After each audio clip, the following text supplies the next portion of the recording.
Hello, bruv. We're moving on to the letters, page 43. The Erasmus Anna Buchler knew. Let's start that over. The Erasmus Anna Buchler knew and loved in her youth was neither a gentleman nor a hero. In place of the legendary figure of confessional history, where small favors can bring one everlasting fame, we find a young man of all too ordinary passion and spite, writing to a woman with whom he wishes only to have his way. Thanks to the survival of their correspondence, we can meet them both in their own words, unembellished by either contemporary or modern historians. The first surviving letter in the couple's 4-year correspondence is dated New Year's Day, 1521. A scant 11 days after the death of Anna's mother, when Anna was again living in her father's house. The exact date of her departure from Castle Limburg is unclear, but it was most likely in the weeks before her mother's death. By this time, she and Erasmus were surely lovers. During the years they corresponded, 1521 to 1525, Erasmus was in his late teens and early 20s and constantly traveling. As he made contacts with his royal peers and superiors, perfected the skills of a cavalryman, and learned the duties of a shank. He was a frequent visitor to Würzburg, seat of the imperial court, and Bamberg, where his uncle George was bishop. He undertook numerous police actions and administrative assignments in imperial lands at the command of the lords he served. Anna's New Year's Day letter indicates that she was under instruction not to write him too often while he was away from Castle Limburg, as he then was in Würzburg, lest the steady stream of messengers between them drew suspicion. With this letter, however, Anna threw caution to the wind, compelled by worry to write much sooner than was advisable. As would often be the case in their correspondence, her worry was over local gossip about her. In Erasmus's absence, she attended festive events at Castle Limburg and other places where she sometimes allowed her exuberant nature to get the better of her. She confesses to having been naive, by which she probably meant that drinking and flirting had been the worst of it. She feared, however, that a more virulent gossip about her behavior on such occasions would reach Erasmus, if it had not already done so, and damaged their relationship. Since Anna's father was very well-to-do, and because of his legendary reputation and prominence in the city government, the Buchlers had enormous political influence in Hall. The economic and political fortunes of the Limburg Shanks, by contrast, were sagging at this time. Indeed, townspeople, particularly merchants attempting to collect outstanding debts, knew Erasmus's father, Shank Gottfried II, as Jeff, with the empty wallet. Castle Limburg had fallen into disrepair, parts of it already in ruins, its lamentable condition attested to by Erasmus's later unsuccessful effort to sell it, along with its attached properties and privileges to Duke Ulrich of Württemberg, for the bargain price of 26,000 gulden, thereby keeping it among the royals. But the city of Hall bought it for almost twice that sum, 45,700 gulden, had nothing to do with its intrinsic worth. Buying the castle enabled the city to end its ancient boundary disputes with the Shanks and to gain control over the tolls that came with the property. The Haller actually viewed the castle as a menace to public safety, both because of its decrepitude and because of its ability to provide the city's enemies with a convenient citadel should they wish to besiege Hall. So although the city initially refurbished parts of it, within 3 decades of the purchase, Castle Limburg was intentionally demolished. The Limburg Shanks' hard times were, however, those of royalty. The family experienced some deprivation and self-denial, but nothing remotely approaching impoverishment, as ordinary people knew it. Erasmus remained the scion of a centuries-old dynasty of imperial shanks, whose fortune still seemed bright. For this reason, he probably never entertained the thought of marrying Anna, either out of love or for money. In an age acutely conscious of class and rank, Anna was not a realistic match for a royal shank. She was a good catch for a man from the lower nobility, but not for royalty. If she thought of a permanent relationship with, if he, not if the thought, if he thought of a permanent relationship with her, had ever, if the thought, okay, there we go. If the thought of a permanent relationship with her had ever crossed Erasmus's mind, such a union would have been completely unthinkable to his parents and peers. Anna, on the other hand, may have accepted this fact of social reality more slowly and only after some embarrassment and pain. As her involvement with Erasmus and Daniel Troutwain indicate, she preferred the company of noblemen and greatly valued her contacts with royalty. Was this also true of her doting father? Had Hermann Buchler dreamed of a royal match for his daughter and placed Anna in the household of the Shanks with that possibility in mind? Perhaps this was the reason he had found all of her suitors unworthy. Perhaps Anna was driven from her father's house because she had spoiled his own ambitious plans for her and for himself. Perhaps the most devastating realization for Hermann Buchler came not when he read Anna's letters to the Schenken indicating her affair with Erasmus, but when he read the Schenken's letter to him terminating her contact with the future Schenk, and thereby closing for both father and daughter alike a perceived golden gate into the world of royalty. That is a plausible scenario for a modern romance, but not at all for one set in the 16th century. It was one thing at this time for a burgher to have political equality with local nobility and even greater wealth than minor royalty, but quite another for him to leap into the ranks of princes. Again, it was a matter of origins and honor which Hermann Buchler's noble colleagues had already impressed upon him during the taproom battles of 1509 through 1510. Anna lost her father's devotion not because her behavior ended a dream he had to catapult them both into a higher social world, but because she had lessened his stature within his own world. Throughout the correspondence with Erasmus, Anna acknowledges the divide separating the two families. Following the expected epistolary etiquette of the age when addressing royalty, she remembers, with a few notable exceptions, Erasmus's greater social standing, and accepts the inequality of the relationship as a condition of its continuation. This accounts for the formality, strange to the modern reader, that she attends the talk of love on both sides. Despite their intimacy, Erasmus often writes to her in the royal we, as ruler to subject, and she is careful to acknowledge his eminence in even her angriest letter. While not always successful in doing so, both also attempt to cloak their emotions in the proper attitude of a superior and an inferior, he by restraint and seeming indifference, she by apparent subservience and self-effacement. On the other hand, Anna is no passive playmate. Even for a royal shank, she is quick to remind Erasmus of the sacrifices she makes on his behalf and of what she expects from him in return. Letter 1, Anna to Erasmus, New Year's 1521, most darlingly radiant, gracious, and honorable sir, from the bottom of my heart I wish your grace a good and happy New Year, and send my heartfelt greetings. And I offer your grace every good and obediently willing service what a poor beggar's daughter can perform for a high lord.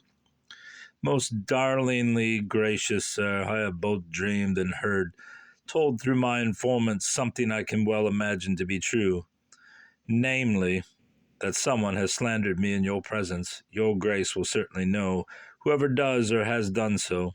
Most darlingly gracious sir, your grace should not believe a word of it, for it does me an injustice in many respects.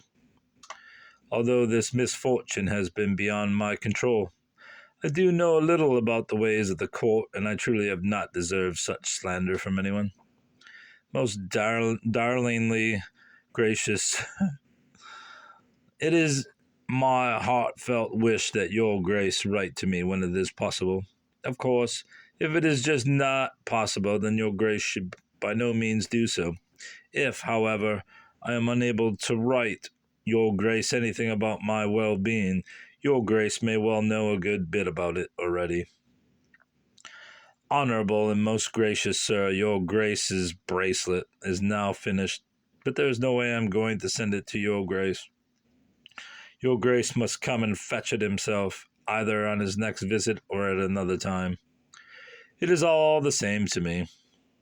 Most darlingly gracious sir, do not be angry with me because I have written to your grace, although it is not at all proper or fitting for me to do so at this time. I don't know when there would be a better time for me to write, since the messenger is now at my service. Most darlingly gracious sir, I commend your grace to God. May God give your grace much luck and joy in whatever is good and useful to your grace. I pray that God grants it 1,000 good nights, written on New Year's Day. Most darlingly gracious sir, because I know well that I am not your grace's equal. I would do nothing to harm your grace. That would only lead to a lot of trouble. Anna Bushler. Kinder, dearest sir, after your grace has written to me, believe it, your grace. Oh, one so dear and good, return to me honorably. Touch me and make my waiting short. I have no peace. Peace will not stay. Erasmus responded from Wurzburg, where he had ridden with his new lord. After knightly training, which began at 7 at the court of a lord, continued after 14 in the field as an esquire, and ended in knighthood at 21, the sons of minor dynastic families like Erasmus's performed military or custodial services for princes of the larger territorial states, who also had their place in the imperial hierarchy. Between 1521 and 1525, Erasmus, in the company of his father, was serving the princes of Württemberg as consul and sheriff in Laufen. 2. Erasmus to Anna, March 30th, 1521. All warm greeting, dearest Anna. We are letting you know that by God's grace we are all well and hearty. Know that it is also a special joy for us to hear of your good health. Dear Anna, you write to us about how you are supposed to do, how you are supposed to have been slandered in our presence. We cannot understand this, for truly nothing bad has ever been said about you to us, and you need not be surprised that we have not written to you for so long a time. It is due simply to the lack of a messenger, so stop worrying. I still have the old love for you. You write about the bracelet that we should come and fetch it ourselves. That is something we truly cannot do, because Father will not allow us to ride to Hull. So do what you think best about the bracelet. We appreciate your gift, dear Anna, and when we have the opportunity to return the favor, we will gladly do so from the heart. We would have liked to write more, but we have not had the time. Be happy and of good cheer. Written in haste in Wurzburg on the Saturday after Good Friday, 30th March, 1521. Whatever Erasmus's professed love for Anna may have meant to him, it did not necessarily include attentiveness and fidelity. Though through mutual friends and acquaintances, Anna received eyewitness reports of his carousing and womanizing in the town of Schleslitz, letter 4, about which she wrote to him in a now non-extant letter requesting an explanation. Her ardor, too, was cooling by this time. We know about the letter only from Erasmus's surviving response, as he tersely declined comment on the episode. Anyone can, of course, think what one wishes, he tells her, but whatever one wishes is not reality, so we are at a loss to know how to answer your letter. Anna, however, did not doubt the reports, and she knew exactly how to answer Erasmus's flippancy. Anna to Erasmus, letter 3, or 4, I don't know what that stands for. Your Grace writes me that he is not completely pleased by my letter. I am rather alarmed to hear this, and cannot understand what your Grace means to say, whether your Grace thinks that I have made it all up myself, or whether your Grace means that other people have. If I knew that your Grace meant to accuse me of fabricating, I would write your Grace everything I have heard, chapter and verse, for I am well acquainted with all the stories people have told about your Grace's behavior in Scheschlitz. But why would I write at length about this? Even when I can see that your Grace does not like to hear it, and I do not want to dwell on it either, for truly this matter bothers me more than anything else in my life at the moment. May God grant me luck so that I may come to your Grace sometime in the future, although such a visit is still far off. Gracious sir, I have carefully thought it over, and I will send the bracelet to your Grace, even though your Grace already has many better and more beautiful ones. 3 letters from Erasmus, written in April and early May 1521, separate this letter from Anna's next. In them, he protests his love for her with apparent tenderness and even vulnerability. Had the arrival of the bracelet she had made for him and her willingness to drop the subject of his carousing touched him? The more likely explanation is jealousy. He writes to her, seemingly in the throes of self-doubt, from Herzogenaurach, where they had planned to rendezvous on May 1st. His distress stems, we ought to focus here, from the knowledge not yet shared with Anna that he is not going to be able to keep their date. For the first time in the correspondence, he begins to drop the royal we, addressing her directly in the first person singular, as if she were an equal. Letter 5. Erasmus to Anna, N.D. I don't know what N.D. means. Our warm greeting, dear Anna. I thank you most sincerely for the gift you sent. When I can return the favor, whether by day or by night, I will gladly do so from the heart. Dear Anna, you have thanked me much for the concern I have for you. However, know that I have been concerned about you in a way I could do without. For as I hear it, there are good strong fellows, Koppen and Herzogenaurach, who might be better able than I. I ask you to keep my goodwill and concern for you in mind, and I mean it sincerely when I ask you to do so. Please don't scorn my good opinion of you. May God give you no fewer than many thousand good nights. I will do what I have said as soon as I get back. Written in Herzogenaurach. The term Koppen, or Kappen, literally means cap. No cap, buddy. But it also designates the comb of a rooster or a hen. As a verb, describes a rooster's pecking and mating, slang for sexual commerce. Where's Kappen? Strong fellows. All right. Strong cocks, I guess. Erasmus worries about the good strong fellows of Herzogenaurach and Anna in his absence, especially now that he must, in her mind, inexcusably break their date. Erasmus's second letter blossoms into romance, and he now breaks the news that he cannot keep their date, which Anna, perhaps provocatively, had set for St. Walpurgis, or May Day. In medieval culture, this day was preceded by St. Walpurgis Night, the great occasion on which witches' Sabbaths supposedly occurred, and both days were associated with unrestrained sexual behavior.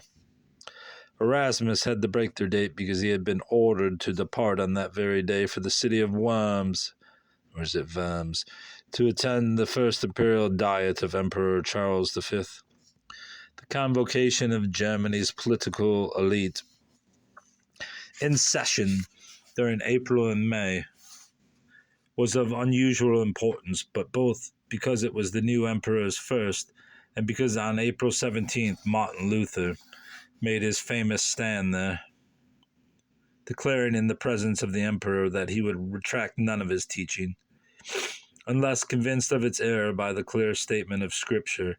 Arriving in early May, Erasmus missed this famous scene, which, had he been there, would likely have weighed less heavily on his mind at the time that his standing up Anna Hoping to console her for what he knew would be a big disappointment, he promised a gift upon his return. 5. Letter 5. Erasmus to Anna. My friendly greeting and willing service, dear Anna. I have read with joy the letter expressing your desire to come to me on St. Walpurgis Day, May 1st. That would have been a joy to my heart, but I must tell you that I now have to ride to Worms on that day. But as soon as I return, in 10 days, God willing, I will bring you a present, if you will still accept it from me. There would be no greater joy for me than to be alone with you at last and to open my heart, for in my heart I am well disposed towards you. I ask you from the heart to write me back. Just give the letter to Vogel's women for delivery to me, so that when I return home from Worms I may discover your feelings in a waiting letter, and wherever you write from, there I will gladly come. I ask you to do no more than to love me as I love you. No more than that. I want your friendly answer. As Erasmus had feared, Anna took the breaking of their date and Herzogenaurach hard, as usual. However, she is both ingratiating and indignant. She will not be pushed around, but she also recognizes that the relationship must continue if it is to develop. So even as she accuses him of breaking faith with her, she writes a pleasing letter and sends along another gift. Her initial response to the cancelled meeting survives only in Erasmus's brief description of it, which he again addresses her with the royal we. Letter 6, 7. Erasmus to Anna, likely May 15th or May 15, 21. Our friendly greeting, dear Anna. We have read your letter, which pleases us and brings us much joy.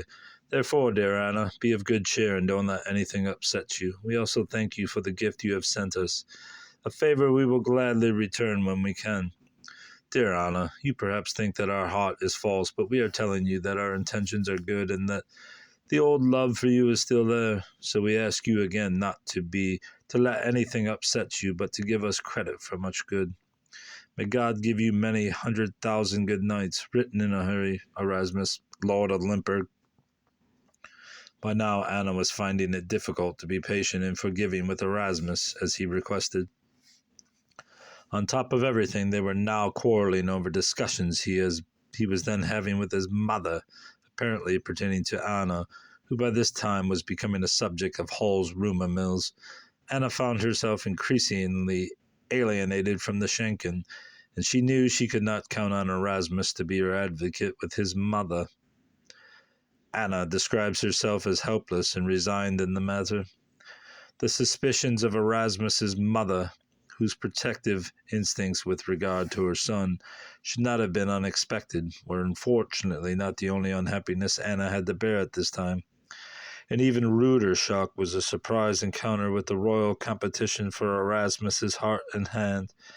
Anna might survive the young Schenk's aloofness and womanizing by protest, sufferance, and even infidelity of her own, but suddenly to find herself being interviewed as one close to Erasmus's family and presumably privy to his innermost thoughts on the subject of whether he might agree to marry the sister of Counts Albrecht and George of Hohenlohe, left Anna feeling like a woman about to be scorned. She recounts the interview for Erasmus in such a way as to make it memorable for him as well. Letter 7, 8. Anna to Erasmus, May 9th, 1521. Dearest sir, I am letting your grace know that as soon as I return from Herzogenaurach, Frau Elizabeth of Hohenlohe, 1495 to 1540, sent someone to question me about the kind of gentleman your grace is. As was fitting and proper, I praised your grace to the full. Then, within 2 weeks, I was interviewed again, and this time asked if I could find out if your grace had any desire or interest in her.